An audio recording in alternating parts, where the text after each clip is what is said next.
Hello, in front of me I've got Motorola One Ace. In this video I'll show you how to use Google Assistant on lock screen.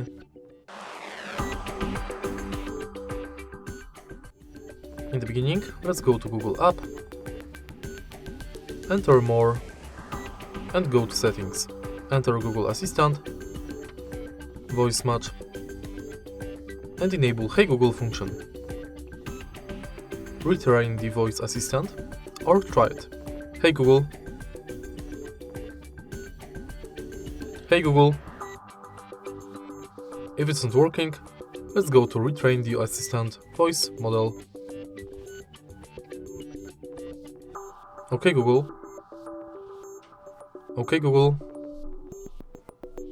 Hey Google. Hey Google. Tap finish. And now let's try it out again. Hey Google. Now we are sure it's working, let's go back. Enter lock screen and also make sure that this function is enabled. Now you can simply lock the screen and say, Hey Google, what's the weather like tomorrow? It'll be cloudy, with a high of 1 and a low of -3. And that's it. If you find this video helpful, please leave like, comment and subscribe.